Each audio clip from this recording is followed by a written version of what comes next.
Welcome back to Reddit Tales by Uncle Sammy. I see you, I appreciate you, and I'm thankful you subscribed and keep showing up. This space is built on your insights. Leave your thoughts and lessons below. Now, cue the tension, cue the truth, let's get into it. Before I tell you this, hold on to one useful thing. When somebody gets more frantic about a broken routine than a broken promise, pay attention. The night my wife walked out of that motel and found her car gone, she was not looking around like a woman afraid she had wrecked her marriage. She was looking around like a woman furious that somebody had interrupted her plan. That difference matters. A lie can survive an argument. It does not survive inconveniences very well. I am Darien Holt, 41, born in St. Louis, raised between church shoes and bus grease. And for most of my marriage, I believed steadiness could fix almost anything. I worked fleet maintenance for a school district in North County, which meant I woke before daylight and spent my mornings under yellow buses with a flashlight between my teeth. My wife, Rochelle, said I smelled like soap, metal, and coffee even after I showered. She used to say it like it made her feel safe. By the end, she said it like she was describing wallpaper. If you enjoy relationship drama stories with real consequences, cheating wife betrayal twists, and slow burn emotional reveals like this one, take a second right now to like, share, and subscribe. And stay with me, because this story gets much worse once the truth follows her home. Rochelle was 39, careful with her nails, careless with silence, and so good at first impressions that waiters remembered her orders and dentists remembered her laugh. She supervised front desk operations at an imaging clinic near the airport. She kept color-coded sticky notes in her purse and mixed orange peel into witch hazel because she liked the linen spray she made better than anything sold in stores. We had one child, our daughter Imani, 16, serious-eyed and long-limbed, with a violin she polished more faithfully than some people tend their marriages. Our house sat on a short brick block where porch lights came on early, and everybody knew whose nephew had started barber school, whose mama had sugar trouble, and which corner store would cash a check without acting like they were doing you a favor. Friday nights, if I was not taking overtime, I picked up lemon pepper catfish from Nettie's carryout. Saturday mornings, I restored old tabletop radios in the basement, laying screws and labeled cigar tins. Sunday meant New Hope Baptist, then dinner with my sister Clarice if she was not working. It was not a flashy life. I thought that made it strong. Trouble did not enter our house like a storm. It came in like static. Rochelle started turning her phone face down at dinner. She began volunteering for a late close at the clinic, even though she used to complain if they kept her 10 minutes past 5. A new perfume showed up in our bathroom cabinet. Something sharp and expensive with a peppery finish that did not smell like her homemade sprays. When I asked about it, she said one of the radiology reps had given out samples. Her answer came quick, too quick, and I heard it. I just pretended I had not. I had reasons for pretending. That is the ugly part nobody likes to admit. Denial is not always stupidity. Sometimes it is management. Imani was practicing for an audition with the St. Louis Youth Orchestra, and the house already felt tense enough with scales drifting under doors and college talk stretching every grocery bill thinner. I told myself Rochelle was tired. I was distracted. Marriage had weather, and weather passed. I told myself a man did not tear down his living room because he found one loose nail. The truth was simpler. I was afraid of being right. There were other signs, and I filed each one under maybe. A receipt for cocktails from a hotel bar, when she had told me she was helping her cousin shop for church hats. A charge from a beauty supply over Maryland Heights, far from the clinic. On a day she said she never left campus. A smile that looked rehearsed when I kissed her cheek. At Leonard's barbershop, men joked about midlife foolishness and secret phones, and I laughed with a lap along, but my stomach felt tight. Everybody thinks betrayal announces itself. It usually just repeats itself until you finally stop explaining it away. The first real decision I made came on a Wednesday in October. Rochelle had fallen asleep on the couch with a blanket over her knees and a half-watched home makeover show running low on the television. Her phone lit up on the cushion beside her, and all I could see was the preview. Can't do Thursday unless he believes the inventory story. I stared at those words until the screen went black. I could have opened the message. I could have searched her phone, read every thread, and torn the house open at midnight. I did not. My father used to interrogate my mother, and I swore I would never love anybody that way. So I tried the righteous version first. I asked for counseling. I asked on a Saturday morning while I was cleaning bus grease out from under my nails with a toothbrush, and she was folding fitted sheets with the precision of a magician. Rochelle did not yell. She gave a small shrug and said, "For what?" Like I had suggested replacing a lamp. I said things fell off. She said I lived in routine so long that any change felt threatening. I said maybe that was true. Then she looked me in the face and said, "Not everything uncomfortable is wrongdoing, Darien." That sentence kept me still for 2 more weeks. We went to 2 counseling sessions, anyway. A woman in Clayton with framed diplomas, soft lamps, and a habit of folding her hands like every word needed ceremony. Rochelle was brilliant in that room. She cried on cue, spoke about feeling lonely, said I loved tasks more than tenderness, said my quiet could feel punishing. Some of it was true. They're which made coming. The lies harder to We see. have to go I now. left those sessions feeling ashamed and Who's slightly coming? rearranged. No Like time. I Get apologized out. for a crime I Okay, could I'm not make. coming. Rochelle left lighter each time. They're As if therapy was coming. not for healing, We but have buy to herself go more now. credit. At What? home, Who's coming? money started moving. No time. Nothing Get out. dramatic at Okay, first. I'm coming. $40 cash back. $75 They're from coming. the ATM. We by the have to highway. go now. 200 labeled What? households. Who's coming? I kept our No finances time. in a Get black out. composition Okay, notebook. I'm coming. Because my father had taught me that numbers tell They're the truth without coming. mood We or have to volume. go The now. notebook showed a pattern What? Rochelle's Who's mouth coming? would. No Thursdays. time. Get out. Always Okay, Thursdays. I'm coming. Small amount at first, then larger ones. They're coming. And always with an We have to explanation go already now. prepared if I asked. What? Offered Who's birthday coming? gift. No Surprise time. for Get a out. sister. Okay, I'm Deposit coming. from Monty's summer program. I wanted They're to believe her coming. so badly We have to that go I let now. each answer sit.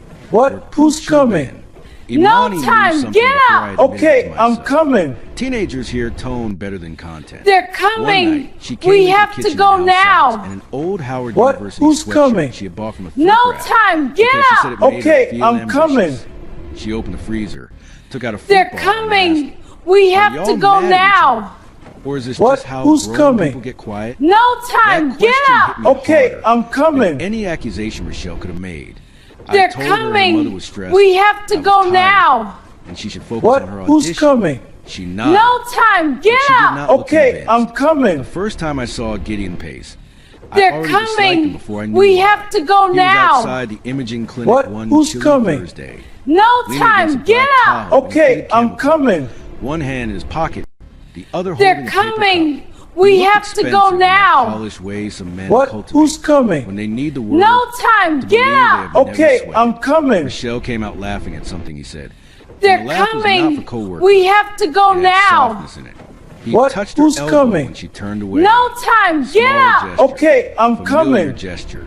I slowed my truck at the light. They're and coming. felt my whole We body have to go cold. now. Leon, one What? of the mechanics Who's from the coming? depot, was No in the passenger time. seat Get out. because I Okay, had promised I'm to drop coming. him by his mother's place after work.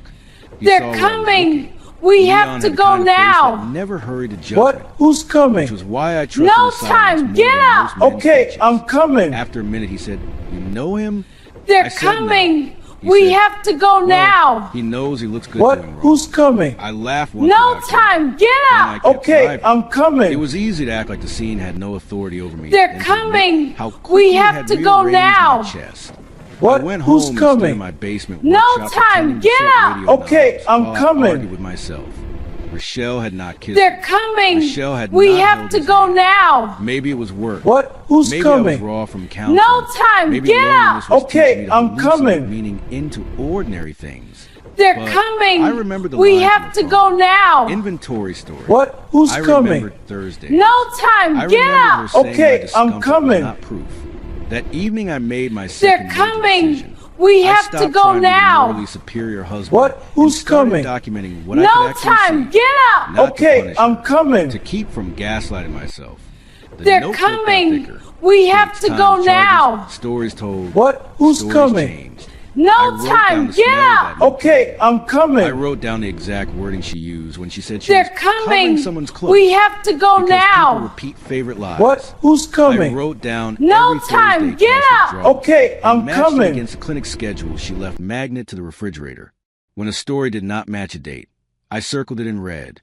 There was shame in that work. Nobody grows up dreaming they will become the husband who keeps a private ledger of his own unraveling. But shame is lighter than confusion. At least shame has edges. November came in wet and gray. The buses returned every morning tracked with leaves and slush, and by the time I got home my shoulders felt as if somebody had hung wet coats on them. Rochelle, meanwhile, was in a better mood than she had been in months. Too good. She hummed while she cleaned. She ordered new boots online. She started working out after dinner with a brightness that felt borrowed. One Sunday after church, Sister Marion told her she looked radiant. Rochelle touched her own throat and smiled. I stood beside my wife in a fellowship hall that smelled like baked spaghetti and sweet tea, and I felt completely absent from her. The worst discovery before the motel was not another man. It was a transfer. I logged into our savings one Tuesday to schedule the gas bill and saw that $6,500 was missing from the account we had nicknamed Imani Music.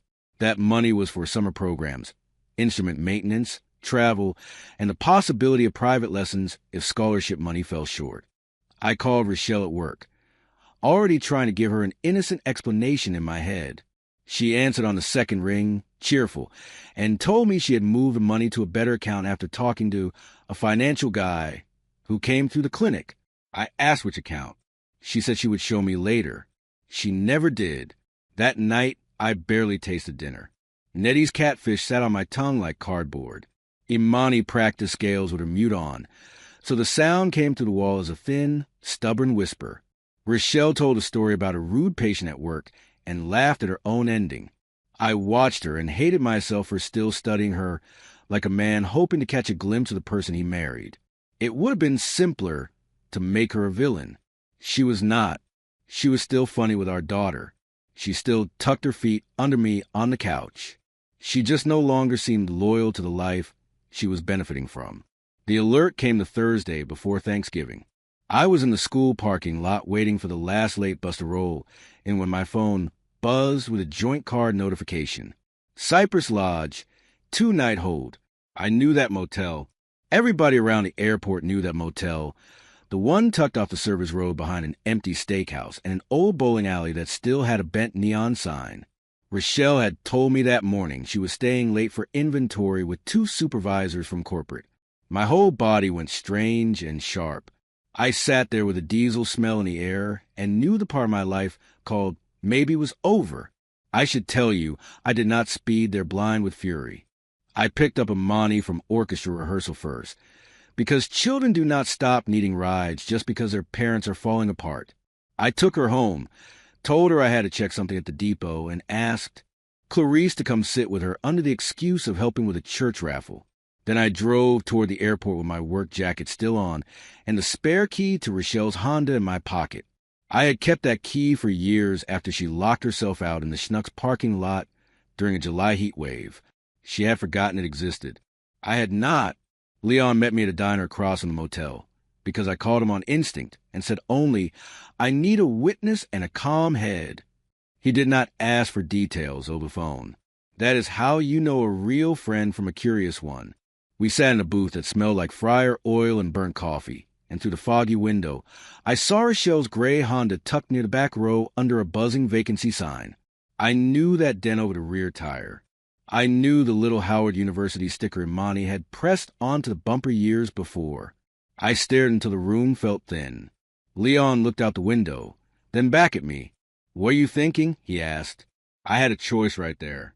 I could march into room whatever number it was, turn a private humiliation into a public one, and risk becoming the story instead of the truth. A black man pounding on a motel door near the airport after dark does not get presumption of heartbreak. He gets the police. He gets in danger. He gets reduced to spectacle before he can say his own name. So I chose something quieter. I took the spare key, crossed the lot without drama, got in Rochelle's Honda, and drove it around the block. I parked her car behind a closed appliance store, 3 streets over, where no one would tow it overnight.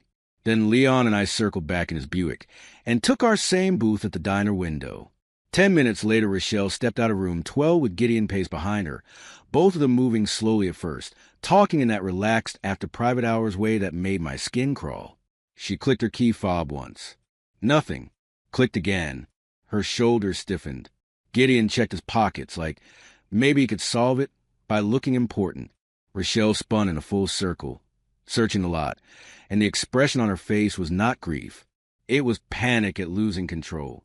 I will never forget that part, not because it was dramatic, but because it clarified everything. She was furious before she was ashamed.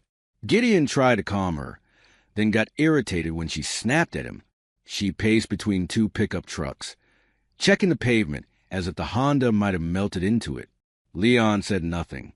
He just slid his coffee toward me because my hands had gone cold. After a few more frantic minutes, Gideon called somebody, probably a ride, and Rochelle stood under that blue-white motel light, rubbing both temples like inconvenience was the real injury of the night. Watching her, something inside me stopped begging for misunderstanding.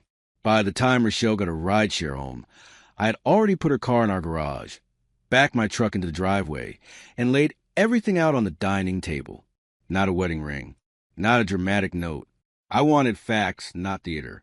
In the center was a binder with tab sections, motel charge, cash withdrawals, the missing money from Imani's account, screenshots of the apartment application I had found in our shared email, and a printed transfer request with Gideon Pace listed as co-applicant on a furnished 1-bedroom in Maryland Heights.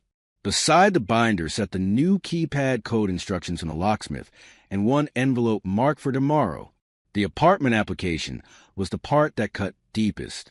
While Leon drove me back in the diner, I had checked our shared tablet in the kitchen and found Rochelle's email still open from 2 days earlier. That is where I saw it. First month's rent, security deposit, utility setup, 2 bar stools, a gray sectional on layaway, and the missing money from Imani music spread across the whole eye like fingerprints.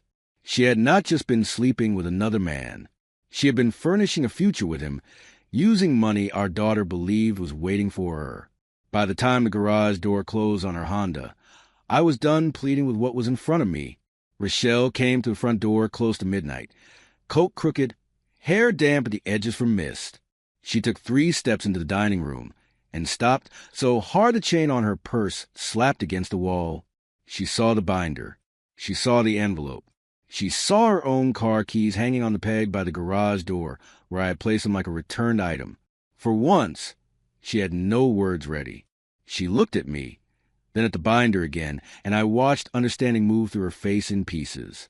The missing car had scared her. This was worse. This meant the secret life had already collapsed. I kept my voice low because Imani was asleep upstairs and because I wanted to hear every answer clearly. You took money from our daughter, I said. Not you cheated. Not how could you. That question could wait. The one that mattered first was the one with numbers attached. Rochelle sat down slowly and put both hands on the table as though it might tilt. She started with loneliness, then moved to confusion, then landed on the sentence people use when they want motive to stand in for innocence. It got out of hand. I remember looking at her and thinking, no, you kept it in hand long enough to sign a lease. She cried. I do not say that to mock her. She really did cry, and for a minute the old version of me almost stepped forward out of habit, ready to comfort the very person who had cut me open.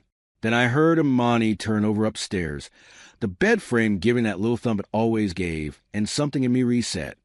I told Rochelle she could sleep in the guest room for the night, that the door code had been changed, and that the envelope on the table was for our meeting in the morning with an attorney named Renata Bishop. She said, "You already called a lawyer?" I said, "I already called reality." The next morning I dropped Imani at school like every other Friday, asked about her history quiz, and listened while she complained about cafeteria pizza, as if my life were not splitting right beside her. Then I drove downtown to Renata Bishop's office, in a building that smelled faintly of lemon cleaner and old paper. Renata was a black woman in her 50s with silver at her temples, and the kind of calm that made your own pulse seem unnecessary. I gave her the binder. She read fast, asked precise questions, and never once patted my feelings into a neat little pile. That alone made me trust her. Renata explained things in plain language. Affairs were ugly but common. Misusing marital money was measurable. Taking funds designated for a child's education made judges pay attention. She told me not to rant, not to post, not to confront Gideon, and not to let guilt make me sloppy. We would freeze what we could, document the rest, and keep everything centered on facts. I left her office with checklist, a temporary plan for the accounts, and the first full breath I had taken in weeks. It was not a relief exactly. Relief suggests pain is over. This was different. Structure is what you build when pain decides to stay. Rochelle spent that weekend rotating through apologies and accusations, depending on which one seemed to be working least badly. When the apology failed, she tried to blame. She said I had become predictable. She said I loved order more than intimacy. She said she felt unseen. I listened because some truth can exist inside a larger wrong, and I am not proud enough to deny my own part in the dead air between us. I had hidden inside the routine. I had treated patience like a moral trophy. I had let months go by without insisting we talk plainly. But none of that reached forward and emptied our daughter's fund or booked a motel. Telling Imani was the hardest conversation of my life. Renata told me not to dump adult details on a child. And she was right. But children also know when the floor has changed. Imani came home Monday and found her mother's overnight bag by the guest room door. She stood in the kitchen with her violin case still on her shoulder and asked, "Is this permanent?" I told her that her mother and I were having serious problems. That money had been used in ways it should not have been, and that adults sometimes make selfish choices that ripple into everybody else's life. Imani looked at me for a long second and said, "So she lied to us." She did not cry right away. That came later in the basement while I pretended to be sorting radio tubes, and she sat on the steps hugging her case to her chest. The first tear embarrassed her more than the 10th. "Was I stupid?" she asked me, "for not seeing it?" That question broke something in me, because I had been asking myself the same thing for weeks. I told her no. I told her trusting your home is not stupidity. It is what children are supposed to do. Then she said, "I hate that she used my music money." And there it was, the purest wound in the whole mess. 2 days later, Gideon's wife called me. Her name was Celeste Pace, and she sounded like a woman holding herself together with fingertips and calendar reminders. She was principal at a middle school in Florissant and had found enough on Gideon's phone to understand there was another household bleeding because of him. We met in the parking lot of Panera off West Florissant because public places keep people decent. Celeste wore a navy coat and carried a folder thicker than mine. We did not exchange pity. We exchanged dates, charges, and a few hard truths. Then we agreed on something important. We were not going to let their chaos teach us ugliness. Rochelle moved out the following week to her sister Denise's condo in Hazelwood.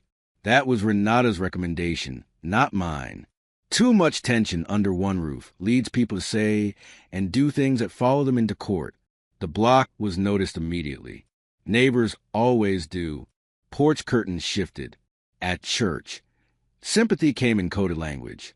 "I have been praying for your household." The enemy attacks families in different ways. Tell Imani we missed her in the youth choir. Nobody said a prayer out loud, but the word walked around in sensible shoes just the same. I discovered there are people who love your healing and people who love your storyline. They sound similar at first. I got one easy opportunity to go low, and I took a different road on purpose. At the church Thanksgiving pantry drive, Gideon showed up in a volunteer shirt. Carrington Goods like community service could repaint his name. He saw me by the folding tables and froze for half a second. I could have exposed him right there. I could have said enough in one clear voice to peel every fake layer off him in front of deacons, ushers, and old women with perfect memory. I did not because he deserved protection. Because my daughter was 20 feet away stacking cranberry sauce. I was not going to turn her church into a courtroom for my satisfaction. Practical consequences are quieter than dramatic ones, but they last longer. The joint credit cards were frozen. Renata filed for temporary financial restraints. Rochelle had to produce records she had assumed she could explain later. The furnished apartment she and Gideon had applied for disappeared the minute the money trail tightened. He, it turned out, had promised Celeste he was working late on event contracts the same Thursdays Rochelle was doing inventory. Once the documents started surfacing, his little security company lost 2 church banquet gigs and 1 school contract because the scandal made clients nervous. Not instant karma. Just doors closing one by one under the weight of the truth. December settled over St. Louis with dirty snow along the medians and salt drying white on everybody's boots. I worked, came home, cooked more than I used to, and learned how much a marriage had lived in invisible labor Rochelle had once handled without my noticing. I now knew which grocery store sold the bread Imani liked, how often bathroom towels really needed changing, and how expensive fresh berries were when bought out of season. Pain has a way of making ordinary work newly visible.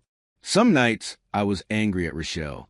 Some nights I was angry at myself for benefiting so long from a balance I had never properly respected. Rochelle kept calling. Sometimes she wanted another chance. Sometimes she wanted sympathy because Denise's couch was hurting her back and Denise's husband was tired of whispering around children. Once she said she had only moved the money because Gideon promised to pay it back after a contract bonus. That sentence told me more than she meant it to. Not just betrayal. Folly. She had gambled our daughter's plans on a man whose confidence was almost entirely wardrobe. I listened less and less. Not because I had turned hard, but because repetition was beginning to sound like self-protection rather than remorse. An apology that still edits itself is not ready to be trusted. In January, Imani had her winter concert at the University Hall. The air outside was so cold it felt metallic. Inside, people carried programs in balanced flower sleeves against wool coats. Rochelle came alone, stood 3 rows behind me, and watched our daughter play Brooke with a face so open and aching that for a second I remembered exactly why I had once chosen her. After the applause, she caught me by the stairwell and said, "I know sorry sounds cheap now." It did, but she said it anyway. I told her the truth. The affair hurt. The money changed everything. She lowered her eyes because she finally understood which wound was deepest. Mediation took place in February. There were no fiery speeches, no dramatic confessions, just fluorescent lights, legal pads, coffee in paper cups, and the slow humiliation of numbers being repeated back to the person who spent them. By then, a decent portion of Imani's money had been traced and recoverable. Not all of it. Enough to matter. Rochelle agreed to repayment terms, separate debt responsibility, and a settlement that looked nothing like the soft landing she had planned. Gideon, according to Celeste, had moved into a short-term rental and was calling everybody he knew for business. Affairs promise escape. What they usually deliver is paperwork and smaller rooms. Spring started showing itself in the smallest ways first. A brighter edge to the afternoons. Kids on bikes again. The corner store propping its door open for fresh air. One Saturday, I was in the basement tuning a 1958 Zenith while Imani practiced upstairs without her mute for the first time in months. Her notes came down to the floor strong and clear, and under them the radio slowly found a gospel station through all that fuzz. I stood there with one hand on the dial and understood something I had missed all winter. Peace was not getting my old life back. Peace was hearing clearly again. That was enough for me to begin. The part of this story I come back to is not the motel or even the binder on the table. It is the moment at the concert stairwell when I could finally tell the difference between hurt and damage. Hurt was the cheating. Damage was touching our daughter's future to finance a fantasy. That is the line I hope you notice in your own life. Pay attention to patterns. Protect what is shared. And do not confuse being calm with being passive. Quiet decisions made early save people years they can never get back. If this story stayed with you, like, share, and subscribe for more original cheating, betrayal, marriage drama, and emotional storytelling like this. And if you have ever had to choose between anger and dignity, stay close, because there are more stories coming that go just as deep.